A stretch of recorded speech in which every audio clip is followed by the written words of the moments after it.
Pessoal, tudo bem? Aqui é a Nanda Carvalho do Joinville Cast e nós estamos aqui em mais um Pod Pocket. E hoje nós estamos com um convidado especial para trazer um conteúdo de valor para você. Mas antes de começar, eu já vou te pedir para se inscrever no nosso canal. Isso mesmo, aqui embaixo se inscreva, entre também no nosso Instagram, não é mesmo? Sim. Joinville Cast, e fique por dentro de todo o conteúdo que a gente está entregando lá.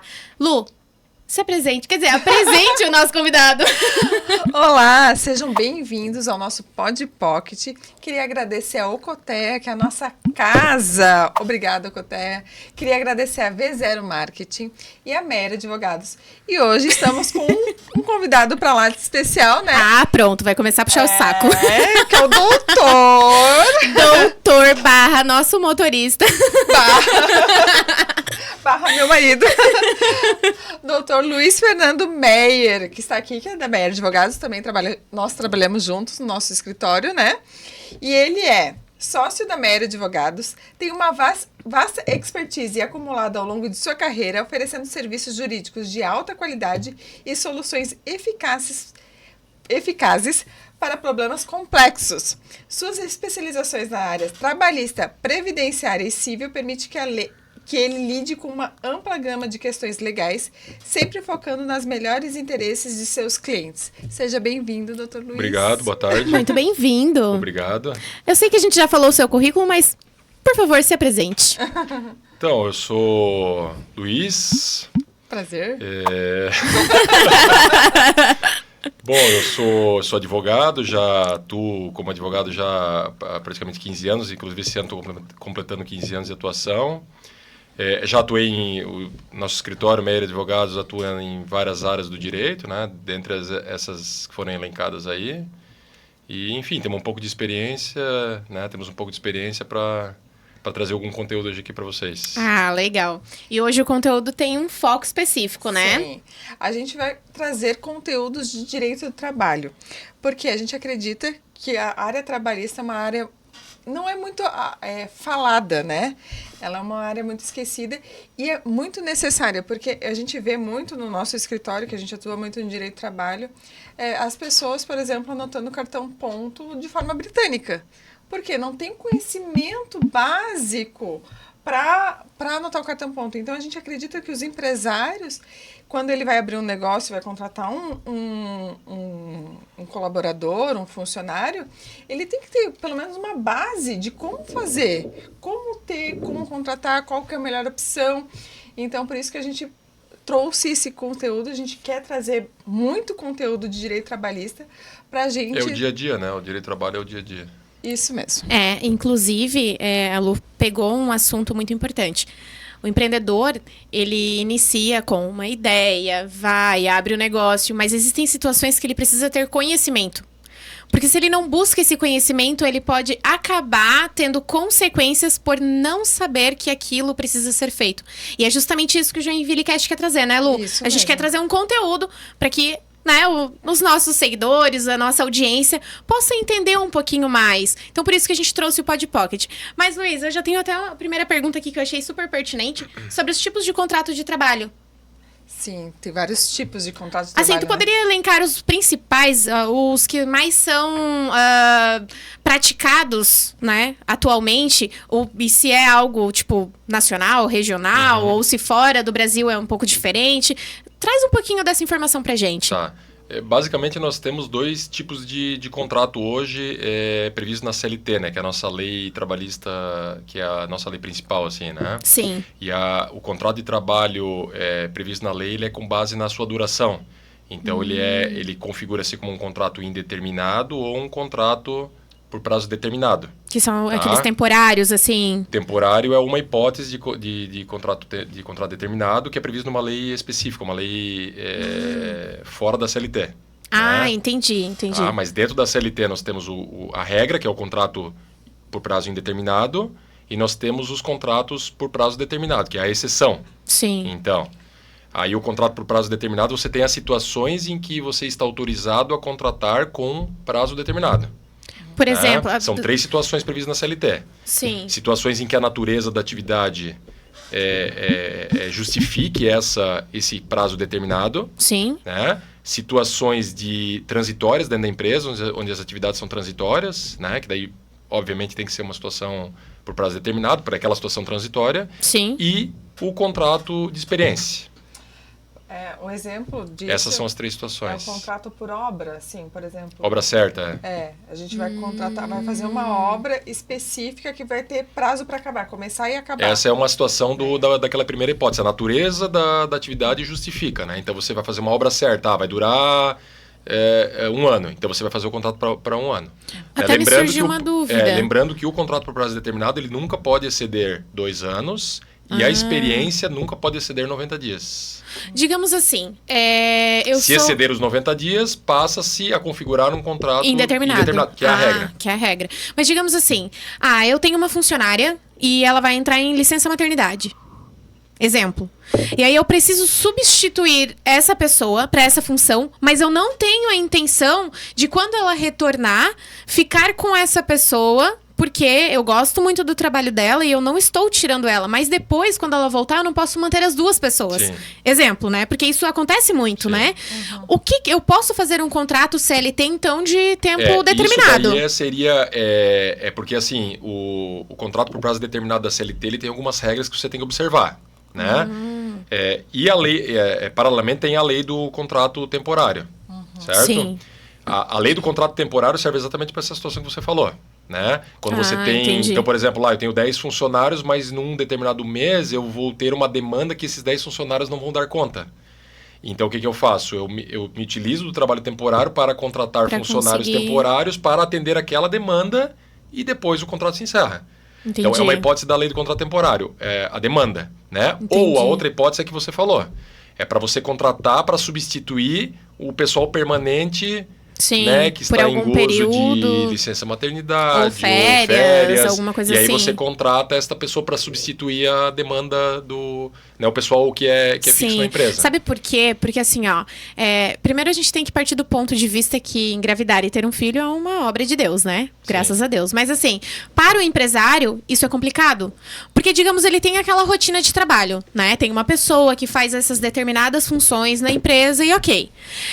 No momento que ele estiver sem essa pessoa, por conta do período, né? Ai, meu Deus, até fugiu o nome. Da licença maternidade, ele fica desassistido.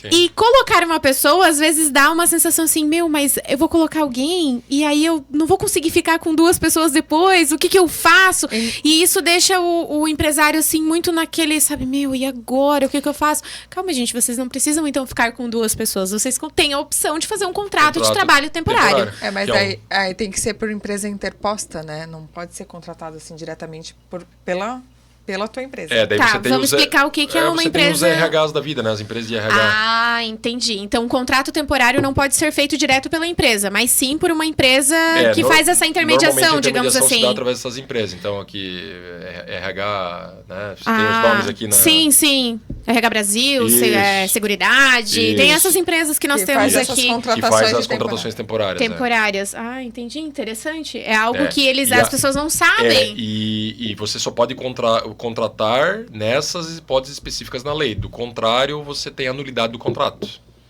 Porque como ela é a exceção e a regra é o indeterminado, se você não tiver essas situações bem caracterizadas, esse contrato ele acaba se tornando nulo.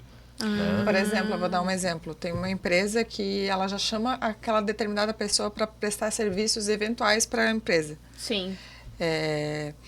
Como autônomo. Tem um contrato de autônomo ali... Aí depois, vou contratar ela, é boa, eu vou contratar ela. E faço um contrato de experiência com ela. Mas eu já tinha...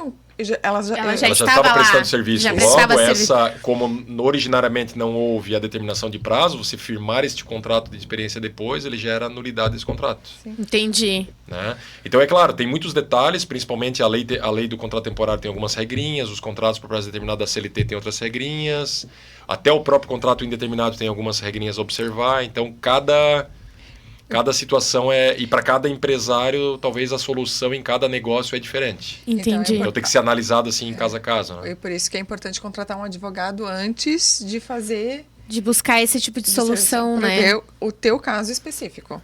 Até porque, eu tenho uma pergunta que ela tá na minha cabeça aqui, mas eu não quero fazer ela solta. Então a gente tem que ir alguns caminhos antes. Mas para chegar nessa pergunta que eu preciso fazer, digamos que digamos que não foi anulado, tá?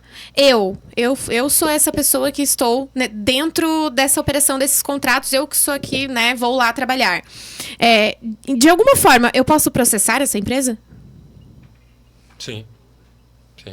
Se houver alguma irregularidade... Se houver alguma irregularidade... Se houver alguma irregularidade de nulidade, por exemplo, né, daí você tem... O caminho seria ingressar com uma ação trabalhista na Justiça do Trabalho. Cara, existe uma dor... Não só para isso, né, mas para todos os outros eventuais direitos trabalhistas que... eu quero entrar nesse assunto, sabe por quê? Porque existe uma dor dentre os empresários que são as ações trabalhistas. E isso pega muito. Por quê? Porque mexe no bolso do empresário. Porque às vezes ele não tem nem caixa para pagar uma ação trabalhista. Então, eu queria poder entender o que realmente pode ocasionar uma ação trabalhista. Por que eu pergunto isso? Porque no meu primeiro emprego, quando eu tinha lá 18 anos, eu lembro de uma menina, obviamente eu não vou citar nomes, que ela botou a empresa no pau. Como antigamente eles faziam. O popular botou a empresa no pau. Deu alguns meses lá, ela ganhou a ação, na época foi R$5.000, que R$5.000 hoje não é nada, entendeu? Não sei nem se paga o advogado, mas enfim. Só que depois de muito tempo, eu ouvi, porque, né, Rádio Peão, a gente ouve por aí que mudou essa questão da ação trabalhista, ela teve uma mudança. E que, tipo, o que eu ouvi, eu queria saber se isso realmente procede. Porque muitas pessoas também têm essa visão. De que, se eu sou um profissional de uma empresa e eu entro com uma ação trabalhista e não consigo provar a situação ao qual eu estou entrando com essa ação, quem tem que pagar sou eu. Isso procede? Existe isso? Porque depois desse marco, muitas pessoas dizem, não, mas se entrar com um processo tem que comprovar, porque senão é a pessoa que vai perder dinheiro, quem entrou com o processo, no caso. Então eu queria que isso ficasse um pouco mais claro, sabe? Porque tem muitos empresários que estão pensando ainda dessa forma. Com a reforma trabalhista veio algumas situações que realmente tinha que se provar, os pedidos tinham que ser certos e tinha que ser liquidado, ainda tinha que indicar o valor, né? E a gente tinha que provar, senão poderia ser descontado do que fosse ganhar, se a pessoa não tivesse justiça gratuita. Existem duas situações. Ou a pessoa tem justiça gratuita, que é aquelas pessoas que ganham até 40% do teto do INSS, ou não tem justiça gratuita, que, em caso de perder algum pedido, vai ser descontado do que você venha... Não, da justiça gratuita vai ser descontado o que venha receber, né? Isso até 2017. Então, até 2017, o que acontecia, né? É claro, um processo, ele não é uma brincadeira, né? Então, claro, todo direito que você alega ter lá, e é claro, daí existe a regra da distribuição da questão do ônus da prova, né? A quem compete produzir aquela prova, então tem situações que é do empregado, tem situações que é da empresa. Né? Aqui é uma questão meio técnica, então não vamos entrar nesse... Isso fica para um outro podcast. Sim. Mas, enfim, então o empregado entrava lá... Aí o que acontecia? Dependendo da remuneração que ele percebia na empresa, o juiz deferia a ele a gratuidade de justiça para não precisar pagar os custos do processo. Porque todo mundo no Brasil, seja qual for o tipo de processo, se perder, paga as despesas da justiça e mais honorários para o advogado pensador. Entendi. Tá? Só a diferença é que lá na Justiça Civil é de 10 a 20 e na Justiça do Trabalho é de 5 a 15. Isso a partir de 2017. Até 2017 não tinha os honorários de sucumbência. Uhum. Tá? Mas mesmo assim, o empregado quando perdia até 2017, se ele perdesse, ele tinha que pagar as despesas da justiça caso ele não tivesse gratuidade. Né? Mas a grande maioria dos trabalhadores ele percebiam remunerações menores, então eles acabavam concedendo. Né? Entendi. Em 2017 veio a reforma trabalhista, né, que alterou a CLT, e previu que o critério para a concessão dessa gratuidade é 40% do teto dos benefícios previdenciários. Hoje o teto da Previdência é 7.600, mais ou menos, então seria... Uns 3.400. Uns 3.400, que é 40% mais ou menos disso, né? Então, a pessoa que percebe até 3.400 aproximado tem gratuidade. Se ela perder, ela fica isenta de pagar as despesas da justiça e os honorários.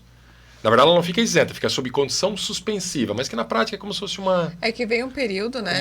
Uma isenção, né? Vem uma decisão recente. Já entra lá.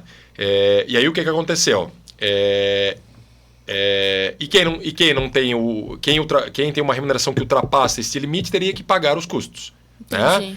Agora, o que aconteceu? A legislação lá de 2017, ela previu que até o empregado que tivesse justiça gratuita, ou seja, percebesse, ganhasse até 40% do teto da Previdência, são esses 3.400 aproximado, ele não precisaria pagar. Mas se ele naquele processo ou em outro processo ele oferisse algum valor, seria descontado dele.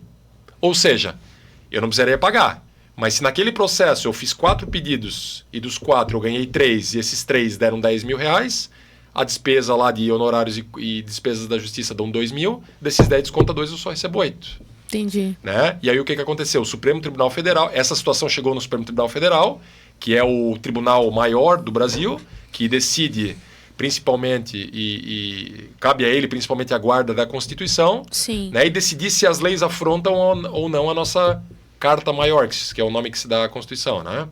E aí eles decidiram que esta parte específica que diz que o empregado pode ter descontado deste processo ou de outros, mesmo sendo beneficiário da gratuidade de justiça, esta parte é inconstitucional. Entendi. Porque, em última análise, eu também concordo, né? Ainda que você não precise tirar dinheiro do bolso, mas você tendo um valor descontado que você iria receber, vai doer. É pagar. Claro. Né? Exatamente. Então é isso que prevalece hoje, né? Então, se você ganha até 40% do teto, o empregado tem direito à gratuidade. Acima disso, não tem. Se ele ganha até 40% do teto, como o Supremo Tribunal Federal decidiu como inconstitucional e foi em controle concentrado e constitucionalidade, logo tem que ser aplicado por todos os juízes. Sim. Né? Então ele tem gratuidade, ele não precisa pagar. Acima disso, ele precisa pagar. Ele precisa pagar. Então é caso a caso também. Então, também depende do caso, né? Interessante. Porque... E as empresas também, os empresários também, caso comprovem que não tem condições de custear, também podem ter gratuidade. Não é só pessoa física, não é só empregado. Sim. Só que é claro, daí a empresa vai ter que ir lá juntar os seus balanços, vai ter que juntar as declarações de imposto de renda da empresa, comprovar que está numa situação de dificuldade e não tem condição de pagar. E aí pode pedir a gratuidade e o juiz pode também deferir a uma empresa. É interessante porque, como eu falei, muitos empresários não têm a mínima noção disso. E aí eles se tornam um pouco reféns dos próprios colaboradores, porque é como se ficassem cheio de dedos, assim, eu não posso fazer isso, porque senão pode fazer isso e, sabe? O TST entende que a mera declaração da pessoa física, ou seja, do trabalhador, né? Ou pode ter uma pessoa física empregadora também, né? Mas o empregado tem que ser pessoa física, né? A mera declaração dele de que ele não tem condição de pagar, ela prevalece. Uhum. Já a empresa, ela não tem, a pessoa jurídica não tem essa presunção, então ela precisa comprovar. Mas assim, sobre calcular o risco da contratação faz parte da atividade econômica de uma empresa. Sim. Então, assim, não tem como prever se a pessoa vai entrar ou não. Porque às vezes o que você sente é o que não quer dizer o que a outra pessoa está sentindo, né? E o direito de ação é um direito subjetivo. Significa o quê, né? Isso significa que a pessoa não precisa ter o direito que ela alega ter. O direito que ela alega ter. Basta que ela se sinta injustiçada. Né? Então, se você tem um direito que você acha que você tem, você pode entrar. Então, o direito ele é subjetivo. Você acha que tem, você entra. E aí o juiz vai dizer o sim ou não. Né? Que o juiz, na verdade, é o estado do juiz, né? Que determina se realmente você tem razão com o teu sentimento ou não. não. Quando é que eu posso entrar com uma ação trabalhista? Toda vez que você se sentir... um empregado ou também uma empresa, né? Porque há situações em que a empresa pode entrar com ação. Sim. Né? Tipo assim, me roubou, por exemplo. Sim. Ela pode buscar a restituição do empregado.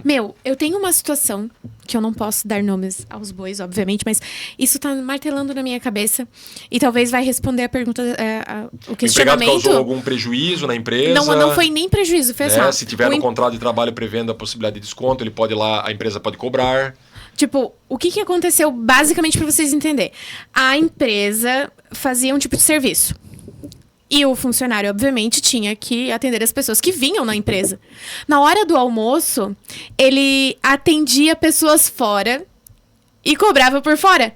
Só que dentro da empresa, usando o ferramental da empresa. Olha só. Que absurdo. Que absurdo. Tipo Varia-se assim... do segredo da empresa e da estrutura da empresa Sim, pra fazer atendimentos pra ele. Gerando concorrência desleal, né?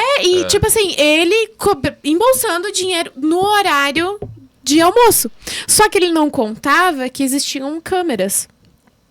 Então, né, eles captaram. Pô, que carro. Que coisa é essa? Que coisa é essa que tá fazendo nesse horário? Entendeu? Então, assim. Eles poderiam estar entrando com um processo contra esse funcionário. A empresa, na verdade, nesse caso aí, no caso de roubo, de furto, ela tem um instrumento de demissão, daí que se chama justa causa, né? Sim. E daí ela não precisa entrar na justiça, ela pode demitir o empregado com E base ele na sai lei sem nada. por justa causa. Aí ele, não é que ele não sai sem nada, ele sai com poucos direitos, ele sai só com os dias trabalhados e com as férias que ele já adquiriu na demissão por justa causa, né?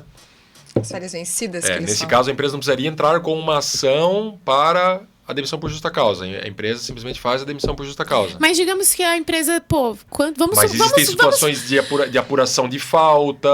Mas se a gente pensasse assim, ó, se esse cara, ele fez uma receita de tanto nesse período por um longo de um ano, um exemplo. A empresa não teria direito, ela foi lesada? A empresa não teria direito de entrar com uma ação contra esse profissional, reavendo esse valor? Sim, porque a empresa poderia... Claro, aqui a gente não tem as nuances, sim, os mas detalhes, assim... né? Mas vamos dizer assim, de modo Hipoteticamente. geral, hipoteticamente, poderia demiti-lo por justa causa. E ainda entrar com o Porque processo. a justa causa, a lei ela coloca situações, né? Em que você pode demitir, mas ela deixa meio aberto. Então, na verdade, tudo você faz conforme a proporcionalidade da falta que foi cometida. Entendi. Né? Então, o empregado que faltou... a questão da justa causa é mais a razoabilidade. O empregado estava fumando num lugar em que não era permitido. É razoável você mandar ele embora só porque ele estava fumando num lugar que... Se era do Não é lado mais da bomba de gasolina do poço, acho que sim. Não, mas não é mais razoável adverti-lo Primeiro? Não primeiro, sei, né? Suspendê-lo. Eu acho né? que eu demitiria. Agora, o empregado agrediu o empregador ou o seu gerente ou qualquer outro preposto da empresa, ou ele furtou a empresa. É uma situação mais grave. Então, é razoável você... Então, a questão da justa causa, tudo você vai pelo que é razoável ou não. Que é... Né? Entende? Mas, engraçado, essa questão de agressão, eu acho interessante perguntar. Isso é frequente, tá? Porque assim, vamos supor, duas Furto, pessoas lá furto. se bateram na empresa. Tipo, eu posso demitir os dois por justa causa, mas sem entender os fatos, porque vamos supor assim, eu e a Luana, a gente trabalha na mesma empresa. Daí ela vem e me dá um soco. Um exemplo. Mas assim, aí a gente inicia uma briga corporal, porque ela me deu um soco, eu, vou revidar. Eu demito os dois por justa causa, porque assim, a Luana tava lá na dela, trabalhando, aí a pessoa veio e... Normalmente a empresa vai fazer uma investigação interna do ocorrido, né? E aí ela vai optar ou não em tomar a atitude que ela entende razoável. Né? E aí, é claro, essa situação depois sempre fica sujeita ao controle do Poder Judiciário. Então, na situação que você começou, por exemplo, a discussão, né? E ambas se agrediram, por exemplo, mas ela não deu causa e a empresa mandou embora as duas... A Luana poderia depois, por exemplo, acionar a empresa na justiça e provar que ela não deu causa. E o juiz realmente olhar, né, aquela situação como cabe ao Poder Judiciário fazer o controle e olhar, realmente. Luiz, não para era de razoável... defender, foi a Luana que me bateu. O juiz pode dizer depois ele não é razoável a empresa ter demitido naquela hipótese. Então, a questão da justa causa ou não fica um pouco dentro da subjetividade. Agora eu tenho mais uma pergunta. Né? Aliás, nos processos e nas leis em geral, né, como a gente lida com interpretação de lei, que muitas vezes é genérica, e a gente lida com interpretação de fatos e provas, no mais das vezes nós lidamos com situações subjetivas. Sim. Né? Mas essa daqui... Então, se eu pegar por exemplo, se pegar o depoimento de uma testemunha e dar para você ler, mais para outra, cada um vai interpretar aquele depoimento de uma forma diferente. E o juiz é a mesma coisa, ele é um ser humano. Ele tem vieses. E princípios, valores, e pode ser que ele a forma de siga... criação dele influencia, né? Os valores que ele carregou ao longo da vida dele influenciam, e tudo isso ele coloca na decisão dele. Né? Na forma de interpretar e na forma... Sim. Então, é uma subjetividade. Então, não dá para dizer assim, doutor, aqui eu vou entrar com a ação, nós vamos ganhar aqui. Não dá pra... Depende. Dependemos do juiz, do estado emocional dele. Um processo é um local de convencimento. Então, você tem que convencer, não é nada garantido. Agora, a última pergunta. Essa daqui mas é voltando importante. ali a questão da justa causa, né? Então, a empresa poderia mandar o empregado por justa causa, que fica no que é razoável ou não, e entrar com uma ação para cobrar o prejuízo do empregado. Que ele causou. Sim, porque, né, é um prejuízo. Agora, a última pergunta, que essa daqui eu acho que ela é bem pertinente, tá? Eu trabalho CLT. Fui demitida hoje. E eu descobri hoje à tarde que eu tô grávida. Como é que fica isso? Bom, aí primeiramente é situação bem... Depende. Vamos lá, eu fui demitida, eu cheguei 8 horas da manhã e o RH falou assim, ó... Pra rua! Primeiro, vai depender da... Meio-dia chegou o teste. Grávida, de 5 semanas. A primeira coisa, vai depender do tipo de contrato que você tá... Qual é o teu tipo de contrato? Vamos lá, CLT, prazo indeterminado. O normal. Prazo indeterminado. Normal, um CLT normal, sim, vamos lá. Aí neste caso, se você engravidou, né? Quando você foi mandada, se você foi mandada embora, você estava grávida, daí você tem estabilidade gestante. Desde quando você confirmou a gravidez, até 5 meses após o parto. Mesmo eu confirmando a gravidez, então... Depois de ter sido demitida. É que, na verdade, no caso ali, considera projeção do aviso prévio. Durante o aviso prévio, você tem direito à estabilidade. É que você foi demitida, daí ali você vai ter o aviso prévio. O aviso prévio não é só ganhar a parte indenizada ali do aviso prévio. Sim, é os 30 dias após a demissão. 30 dias até 1 ano. Aí, se você tem 1 ano, é 33. Aí, se você tem 2 anos, é 3 dias a cada ano. 33, 36, 39, 42, 40, até o limite de 90. Ah, entendi. Então, uma pessoa que tem 1 ano na empresa, 11 meses na empresa, 30 dias. Uma pessoa que tem 1 ano, 33. 2 anos, 36. Entendi. 3 anos, 39. 42, 45. E aí o limite é uma pessoa que tem muito tempo de empresa, que é o 90 é o máximo. Né? Esse é o chamado aviso prévio proporcional. Mas que se foi a criado, empresa fala assim, ó, eu não 2000. quero mais você, eu tô pagando aviso prévio pra você, sai daqui, vaza! Ela indenizou o aviso. Não, mas ela já estava grávida. Mas já estava grávida, então mesmo daí assim... O aviso prévio, aqueles dias ali, o 30, o 33, ele integra o contrato. Mas considera da gestação. Da gestação. Da gestação. Porque ela já aí grávida de 5 só que meses, aí, no caso. beleza, eu tô grávida. Aí tem que apurar quando... Eu chego pra empresa e falo, ó, eu tô grávida, nananã, eu volto pro meu posto de trabalho? Aí você tem que, a rigor, você teria que comunicar à empresa, dar ciência para eles, né? Pega aqui, ó, meu teste. E aí a empresa vai optar em te reintegrar ou não. Se ela não te reintegrar, ela tem que te indenizar todo o período de estabilidade. Que aí é o período de gestação, mais os 4, a confirmação, 5 meses pós... A confirmação da gravidez até os 5 meses após o parto. Então, é os salários, FGTS, 13º, Sério? todo esse período. Caraca. Então, eu queria Como é agradecer. pertinente, né, cara? E as pessoas não sabem? Não, sabem. E no contrato temporário, não há estabilidade gestante. Não há experiência há. Então, por isso que eu digo que depende de cada contrato. A gente queria te agradecer. Luiz, muito obrigada pelos esclarecimentos. Eu que agradeço. Desculpa se a gente perguntou demais. É rapidinho mesmo. É rapidinho. Mas o Dr. Luiz vai estar conosco várias vezes, né? Espero outro convite. Não, a gente tem que continuar esse assunto. Tem muita situação. Eu vou abrir uma caixinha de perguntas. O Luiz já é a 3ª vez aqui, mas vai estar Não, muitas assim, vezes. ó, a gente vai abrir uma caixinha de perguntas pra trazer esse tipo de dúvida. Porque assim como eu trouxe essas dúvidas, muitos empresários também têm. Com certeza. Sabe? E é uma coisa muito importante pro seu negócio. Por quê? Porque se der algum BO, mexe no teu bolso. E às vezes são valores altos, hein? A gente tem algumas decisões ali. Não, é complicado. Doutor Luiz. Doutor Luiz. A gente não tá Meu Deus, Doutor Luiz. Muito obrigada, tá? De nada. Pessoal, sigam o Dr. Luiz no Instagram. A Meyer Advogados, ali, né? Vocês precisando de advogados, nós temos aqui no Joinville Cast pra indicar. Bom, sigam também a gente na rede social. Nós estamos aqui trazendo esse conteúdo. Espero que vocês tenham gostado também. E fiquem ligadinhos, porque na próxima semana tem mais, né? Tem, com certeza. Muito obrigada.